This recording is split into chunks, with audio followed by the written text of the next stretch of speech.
Hey everybody, welcome into the Community Programming Initiative. You know what that's all about.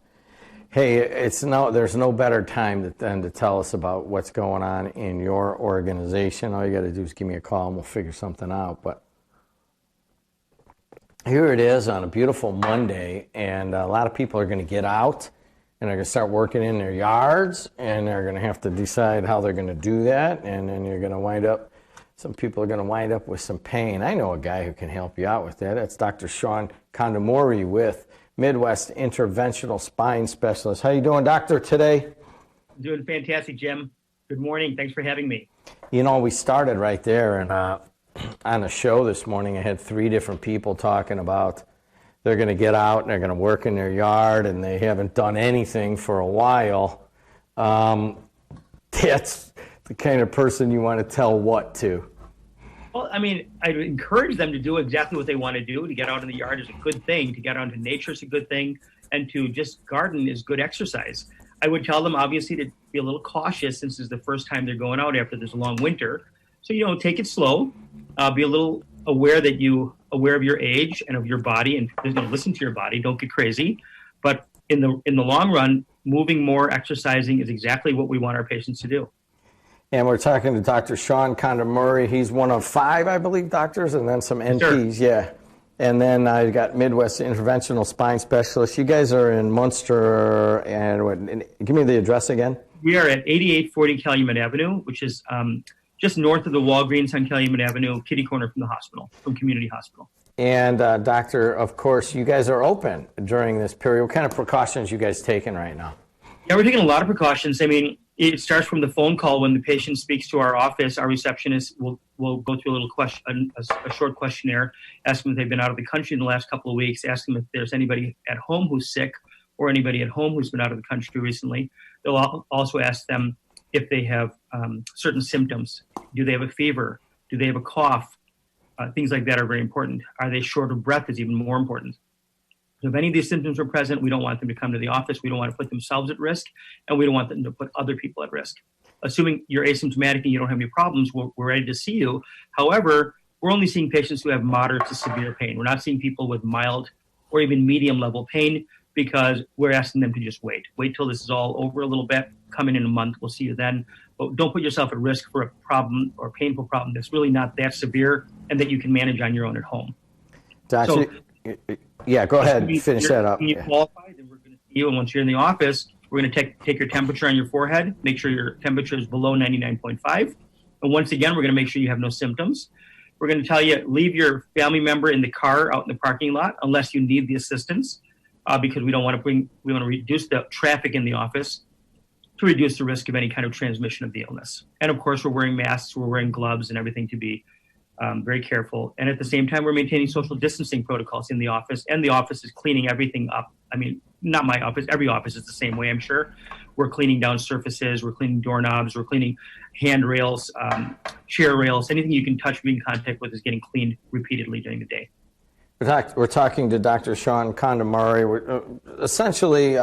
We're talking about pain and going to the doctor during this period, but we'll also talk about maybe some precautions as people do start to get out as it gets nicer. But if you have any specific questions, you can call us at 219-845-1100, and doctor will be able to take your questions on that. Or you could text us to 219-845-1100, or you can put a Facebook comment. Doctor, there's a lot of different types of pain. I know you guys are spine specialists, but people are going to go out and they're going to use their hands, and they're going to use it, they're going to lift stuff with a wheelbarrow and stuff.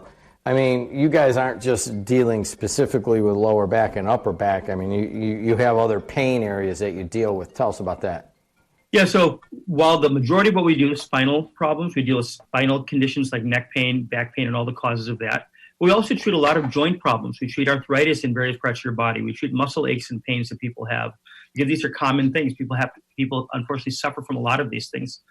They have joint pain as a part of their arthritis. So that arthritis is going to cause them some trouble. And we have a number of injection therapies and other modalities that we can use to help those patients out. And I'm looking at, what is CRPS, by the way? Oh, where'd you find that suddenly? That is something we deal with a lot, CRPS. Well, see, I don't want to give this away because I have this like reputation of just kind of showing up. But every once in a while, I do a little homework, so please don't blow my cover on that, all right? But yeah, besides, I already know what it is from other areas. But, I'm thinking of people out there doing with their knees or with their hands or with their wrists and their elbows. They're going to have that over the weekend. Yeah, CRPS is complex regional pain syndrome, and it's not a very common condition. In fact, I wouldn't call it rare, but I would call it very uncommon. And it happens after an injury or a sprain or a fracture to a hand or a foot. And those patients develop severe pain, severe swelling, sensitivity, color changes, changes in temperature, and a lot of other things that happen to the foot or the hand that cause them exquisite pain that is very difficult to manage. And we deal with a fair amount of that. One of the other thing that's going to happen right now, people are going to be out and are going to be working. A lot of them have already had back surgeries. And, I mean, that's pretty common if you have pain over a long time. Sometimes it doesn't work out at other places and they land on your doorstep. How does that chronology go? Well, so if somebody's had surgery and they still have pain, they can only tolerate it for so long. They'll go back to their surgeon and they ask their surgeon, why am I still having pain? The surgeon will point to their x-rays and they'll say that, well, everything looks perfect here. There's nothing else to do. Everything is structurally in perfect shape. I never promised you I'd get rid of your pain. So then they're going to seek out other resources to help control these symptoms, and they'll end up in our office looking for other options. And there usually are a lot of options. And give us an example, like somebody that has had a back surgery or a failed back surgery, FBS, and they come to you and you don't want to go in there right away. Is there anything between doing nothing and the surgery? Yes, there is. So it always comes down to the diagnosis. We need to find out what's going on if we can. We'll look at the MRI scan images, we'll look at the x-rays, and we'll examine the patient, and we'll listen to the history. But a lot of times the problem that they have is not something that clearly is shown in an MRI scan. A lot of times it might be a muscular problem. And people can have very severe muscle pain, for example, that is a result of their surgery or a result of their original lack of exercise or the original sprain that may have happened to the muscles in the back, and that was never addressed. So we may get them back into physical therapy. We may give the therapist specific instructions on what to do. We may provide them with simple things like trigger point injections to the knots within their spine where they're having the problem. Those muscles that kind of are on the envelope, they're sort of like an envelope around your spine, and if those muscles aren't functioning well, they can cause pretty horrific pain. And a lot of times patients think that it must be something more severe inside the spine, but really it's just the muscle on the outside of the spine. That's just one example. And if we can focus on the muscle with massage, with exercise, I mean, people get great results. There's a simple little device you can buy called a percussion massager. And you can buy that online. It might cost $100 or $200. And that massager just basically pounds right into the muscle in a vibration type of manner. And you can set it for a higher speed or a lower speed. And that device can really help relieve muscle pain, and patients can do really well with that. We're talking sort of like a good massage. Yeah, we're talking to Dr. Sean Kondamuri. My wife has one of those and uses it on a regular basis just to kind of loosen things up, mostly in the lower back. So let's concentrate on that. I know you guys get a lot of that. We're going into the warmer months. What kind of lower back things do people have to watch for? And then once they do have that pain, they come to you, what happens? So the big thing is the fact is you have to just be aware and do something sort of preventative if you can. As we get out of the winter, we all have sort of cabin fever right now. We're all indoors, and now we're about to step outdoors. We have all these hopes and goals and aspirations for what we want to do with our bodies, with our lives. Most people want to be active. It's just they cannot sometimes. If you can't do anything in a way that's somewhat safer because you're not going to hurt yourself, because you're not going to try something crazy. It's the people who are sort of in between really bad and not so bad who will go and start doing more things, like the gardeners you were talking about, people who want to go and start gardening and bending forward a lot, bending down and stooping down to, pull weeds and things. Those are terribly or potentially dangerous things you can be doing.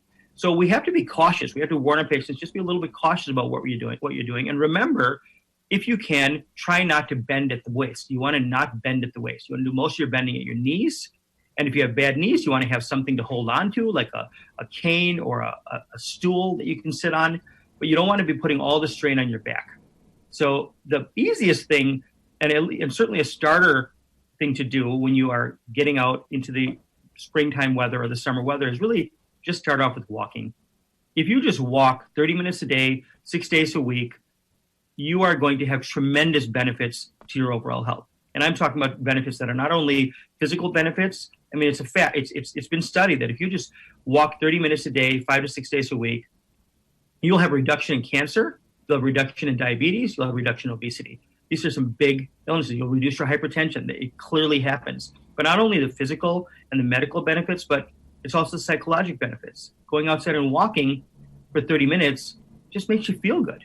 You want to get out there and don't go out there on your phone talking or, looking at Instagram while you're walking. You want to walk and just look at nature and look at people and look at your neighbors who pass you.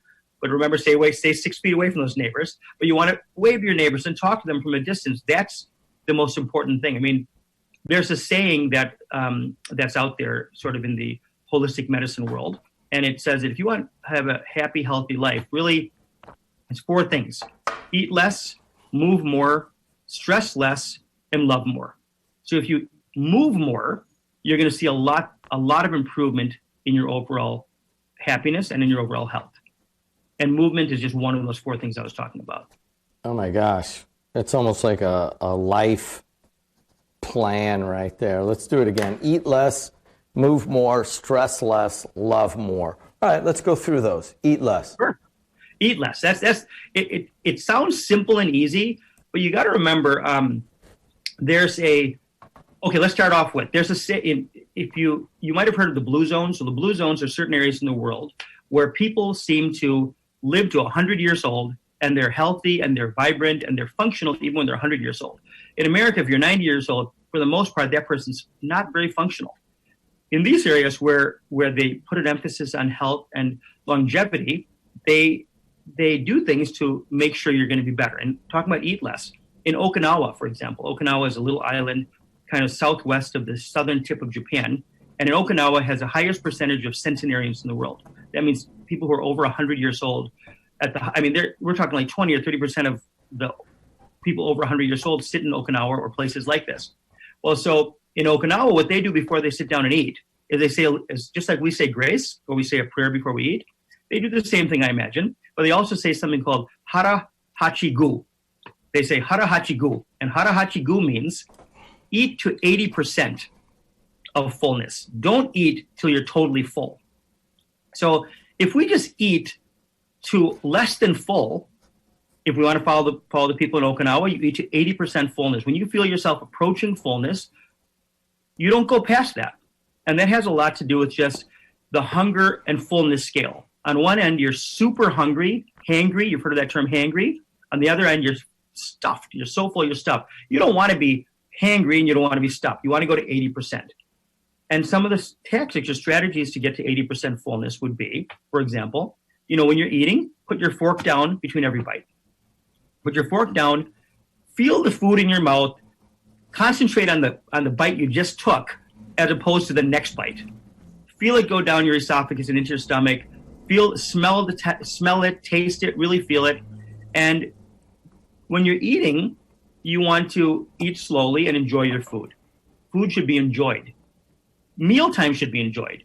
In America, we tend to eat on the run. We're eating in front of the computer, we're eating in front of TV, in front of the television, or we're standing and eating. It has been shown that if you watch TV and eat, sit in front of your computer and eat, and do social media while you're eating, you're going to eat 40% more. So you want to eat at a table, have at least that one meal a day, have dinner with your family or your partner, talk to them between bites, talk about something, enjoy the meal. Things like that are important, and that's how you eat. The next thing is, what would you want to eat? Ideally, you eat a plant-based diet, and if you can't handle a purely plant-based diet, at least reduce your red meat, eat less red meat, and you're going to see a lot of benefit from that. Eat natural foods that kind of grow in the ground, like fruits and vegetables. It's been shown, it's a fact that people who are on plant-based diets tend to be healthier. He is Dr. Sean Kondamuri, and I know you guys want to talk to him. 219-845-1100. Let's take a couple phone calls, see how it goes. Hey, you're on with Dr. K. What's up? Hey, good morning again. It's Debbie. Hi, Debbie. Hey, I'm not hearing you on the radio. Oh, okay. There you go.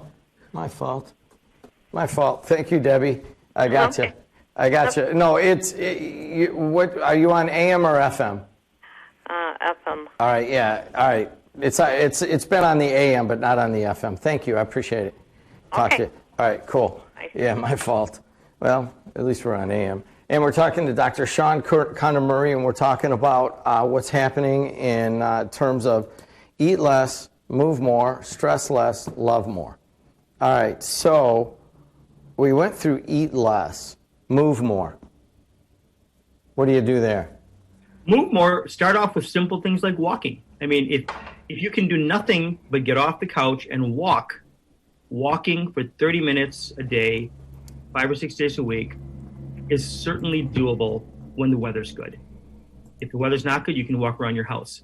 But you can at least walk. If you can do more than that, like actually do more than walking, which is having tremendous cardiovascular benefits as well as psychological benefits. If you can do more than that, that's even better. It'd be nice to do some resistance training where you're doing some kind of rubber bands or weight training, strength training. Because as we get older, we need some sort of muscle strength resistance training because that's going to reduce osteoporosis. And with osteoporosis, we have a high risk of fractures. If you fall and fracture your hip, I mean, you're at a high risk of developing all kinds of other problems like pulmonary emboli, respiratory conditions, and even dying from a broken hip. If you could have just reduced your osteoporosis by doing strength training and resistance training, that's a huge thing. You start that when you're in your 40s, and you keep on doing that, and patients do well. How do you do that? How do you do that? How do you maintain? Seems like as you get older, you almost have to do more to maintain. I mean, you're certainly not necessarily looking to put on mass at 55, 60, 65, 70, but you're looking for what exactly? So you're looking, again, like you said, not to become like Arnold Schwarzenegger. You're not looking to put on big muscles, but you are looking to just activate the muscles. And it could be something as simple as getting one of those rubber resistance bands, putting it on the doorknob of your door or over your door, and just pulling on that to activate some muscles. Turn around and pull it this way. So you can activate a lot of muscles in your upper body and in your lower body. That minimal activation is all we're talking about. The more the better, as long as you do it safely. But even minimal resistance training is very helpful. And then there's certain things you can do on the ground. I mean, you can do some crunches, and you can do some sit-ups crunches or push-ups and other exercises with very light dumbbells. But there's so much you can do depending on your abilities and your age and your current health. But any kind of exercise, whether it's cardiovascular, resistance training, and then stretching and stability are going to be good. I didn't mention the stretching and stability, but I see a lot of our patients, they can't walk and they fall. When you get older, falls will set you back pretty significantly. If you fall and and fracture something or take out a knee or hit your head and have a bleed in your head, all these things are life-threatening. Literally, these are life-ending things that can happen. And a lot of times they happen just because you don't have balance and strength in your legs. So simply doing some of these stability exercises will help so much to prevent that from happening. Talking to Dr. Sean Kondamuri about we finally got to the holistic plan here with these shows. And if you guys want to hear this again, we'll play it again at 5 o'clock today because those on FM were unable to hear it. So, but we're talking about holistic, we're talking about pain management and going into the doctor's office there on Calumet Avenue, and there's 5 of them and some NPs and stuff, but mostly a lot of it's pain, or most of it's pain. And we're also talking about taking more of a holistic approach. And if you're just joining us, it's eat less, move more. Now we're getting to the third part of the triumvirate, and that is stress less, which is almost impossible right now, it feels like, but give us some tips. Yeah, obviously this is a tough time with COVID-19 and everybody being kind of, cramped up in their own homes and staring at the same people all day long. It's definitely very difficult. But, even when we didn't have COVID-19, we had tons of stress. And there are some people, honestly, Jim, the surprise is there are some people who are less stressed now during COVID-19 because they're at home, they're not working as hard, or they're working from home, but it's peaceful. They don't have to really stress about dealing with a boss or something. And they're actually with their families. Their family relationships in some ways have either gotten worse, but most of the time they've actually gotten better. People are doing Zoom calls with their family members. I have like 3 Zoom calls a week, one with my kids and their girlfriends and one with my family, my wife's family. It's just these Zoom calls are actually, we're seeing more of our family sometimes than we used to in the past. But that's an aside. The fact is, though, stress will cause all kinds of problems. And stress causes, we know, hypertension, cardiovascular disease, and emotional stress, such as, the stress of loneliness and depression can sometimes be tremendous and can cause a lot of health issues. So we want to do our best to reduce our stress. And some simple things you can do there are, now, and this is really not really talking pain management here. We're not talking about medicine, but it is an important piece of what we do. We can't help people unless we talk about these things. And for example, I think you need to start your day with some kind of intention. When you wake up in the morning, you got to say thank you. You got to be grateful for whatever you have in your life. When you wake up in the morning, even before your eyes open up, you have to say inside your head, thank you for the life I've got, the family I've got. Whatever it is that comes to mind, there's always something that you're thankful for. You need to say that. Then you get up and you should think about meditating or doing something to calm your mind. Now, many of us are not used to meditating, but if you are used to meditating and if you have a history of that and you know about it, you'll know, you talk to those people that tell you their lives are calmer, things seem to work out better for them. They're more relaxed, they're not as reactive. And there's many ways to meditate. You can get onto a number of apps that are online that you can just pick up an app and you can go on that app, like calm.com. Calm is one app for meditating. There's a number of them. But basically, you can meditate. Then there's yoga. And if you've never done yoga before, it's not that hard. Like I talked about before with the YouTube videos, open your computer or your television, get onto YouTube, and you can watch some videos and do some simple, basic yoga. And that yoga stretching includes not only stretching different parts of your body and your spine, but it also includes breathing. So the breathing exercises are part of de-stressing. So if you breathe and you stretch at the same time, and usually that kind of goes along with yoga, the yoga teacher will tell you exactly when to breathe and how to breathe. Tremendous benefits. It's a proven thing. Yoga's been around for centuries, and it's been around for centuries because it helps people. And it's getting to become more and more commonplace in America. So those are just a few things. We're talking I will mention one more thing, actually. Sure, go that ahead. goes towards stress release, and that is journaling. People should journal. I journal in the morning for 15 or 20 minutes. You journal, write down what you did yesterday, write down what you're thinking, write down what you're grateful for. You journal. Journaling in the morning, along with the other things we talked about, has tremendous benefits. Talking to Dr. Kondamuri, and we got 3 of the 4. Eat less, move more, stress less. And now we got to get to the final pillar of holistic medicine, or holistic living, according to Dr. Sean Kondamuri, and that is love more. Love more. That's all about social contact, social networks, and relationships. The biggest, one of the biggest problems we have in America is the scourge of loneliness. People are lonely. Loneliness leads to depression, and depression leads to, God forbid, suicide. And we have a very high suicide rate among the elderly and among children as well, adolescents. I believe one of, if not the number one cause of death for people in their 20s and teens is suicide. Suicide's because of depression, and that's typically because of loneliness. So we want to work on relationships. You must have somebody you can call out and speak to, talk to people, get on those Zoom calls.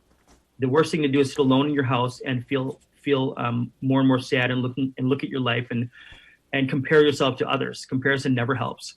So the Love More piece is just really, social networks, contact, talk to people. And if you have a family and a spouse or a partner, those are the people who are right there. You just reinvigorate those relationships. Pick up the phone. People are very able to answer phones nowadays, where in the past they typically couldn't even answer the phone. And preferably, I think you should talk to people, or talk to them even by Zoom or by Google Hangouts, or there's an app called House Party, which a lot of younger people use. Use those apps, talk to people, laugh, enjoy.